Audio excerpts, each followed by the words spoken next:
இந்த ஹேராம்னு ஒரு படம், கமல் சாருடைய படம். அந்த படத்தை பார்த்துட்டு ராதிகா போய் கமல் சார்கிட்ட கேட்டாங்களாம், இந்த படத்துக்கான தமிழ் ரைட்ஸ் எனக்கு கொடுப்பீங்களா அப்படின்ட்டு.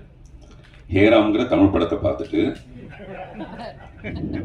கமல் சார்கிட்ட போய் ராதிகா மேம் வந்து இந்த படத்துக்கான தமிழ் ரைட்ஸ் எனக்கு கொடுக்க முடியுமா அப்படின்னு கேட்டாங்களாம். அந்த மாதிரி ஒரு ஆங்கில படம் மாதிரி இருந்தது.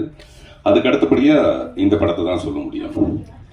ஆங்கில படத்தில் கூட தப்பி தவறி ஏதாவது ஒரு 10-12 தமிழ் வார்த்தைகள் வந்திருக்கலாம் போல இருக்கு. இதில் ஒரு 5 வார்த்தை தான் வருது தமிழ் வார்த்தை. மீது எல்லாமே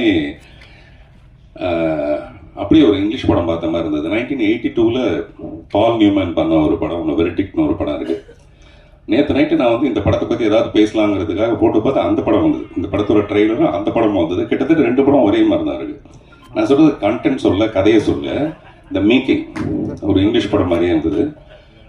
அதுக்கு மேலே பாராட்டுறதுக்கு யுகே சேது வந்து அதை புட்டு வச்சுட்டாரு. அதனால அந்த சைடு நான் போகவே தயாராக இல்லை. அதில் வந்து எவ்வளோ டெக்னிக்கல் எக்ஸலன்ஸ் இருந்தது அந்த மாதிரி விஷயங்களை சொல்றதுக்கு. இந்த படமும் எனக்கு வந்து ஒரு டைட்டானிக் மாதிரி.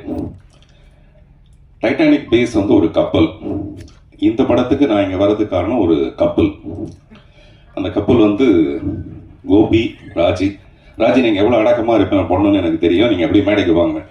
ஏன்னா கோபி சொன்னார், நான் வீட்டுக்கு போக முடியாது சார், நான் பேசும்போது ராஜி பேரை சொல்ல மறந்துட்டேன், அதனால கொஞ்சம் எப்படி இருந்தால் நான் காப்பாத்துங்க. நிஜமாவே ராஜி நீங்கள் மேலே வாங்க, கோபி 2 பேரும் வாங்க சார். எனக்கு கொடுக்குற அந்த புத்தகத்தை கொடுங்களேன், எனக்கு கொடுக்குறதா இருக்குது. அந்த நல்லா பேசினா தான் கொடுப்பீங்கன்னா அப்படி கொடுக்க முடியாது, எனக்கு இப்போயே கொடுத்துருங்க.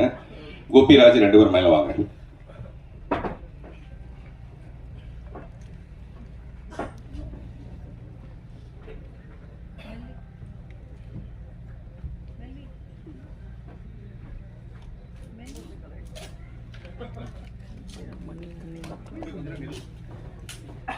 மேடையில் நிற்க வச்சு கலாய்க்கிறது பெரிய விஷயம் இல்லை. ஒரு மனைவி வந்து ஹஸ்பண்ட் கிட்ட சொல்லியிருக்காப்புல, என்னையா நீ பாட்டில் வேலைக்காரி குளிக்கும் போது நீ போய் எட்டி பார்த்துருக்கு, அதெல்லாம் தப்பு இல்லையா அப்படின்ட்டு. அந்த ஹஸ்பண்ட் வந்து, இல்லைல்லம்மா நீ நினைக்கிற தப்பெல்லாம் நினைக்காத, உன்னுடைய சோப்பையும் உன்னுடைய ஷாம்பையும் வேலைக்காரி யூஸ் பண்ணுறதா நான் கேள்விப்பட்டேன். ஒரு டவுட் வந்தது, உண்மையிலேயே அப்படி யூஸ் பண்ணலான்னு தெரிஞ்சுக்கிறதுக்காக தான் போய் பார்த்தேன். நான் 2யும் பார்த்தேன், கரெக்டாக இருக்கு. அது 2மே வந்து அவங்க சொந்த தெரிஞ்சுது எனக்கு அப்படின்ட்டு. வாங்க வேலைக்காரிகள் டக்குன்னு வரீங்களா, வாங்க. வீட்டுக்கு போகணும்னு பயம் வந்துச்சு. ராஜி பேர் சொல்ல மறந்து போயிட்டேன். ஏன்னா ஆமாம், அவங்க 2 பேருக்கு ஒரு வாட்டி வீசா ரிஜெக்ட் ஆகிடுச்சு. என்னடான்னா கோபியோட பாஸ்போர்ட்டில் ஃபோட்டோவில் ராஜியோட ஃபோட்டோ இல்லையா, அதனால ரிஜெக்ட் ஆகிடுச்சு. அதனால ராஜி உங்களையும் பாராட்டு, சாரி மன்னிச்சிருங்க சார்.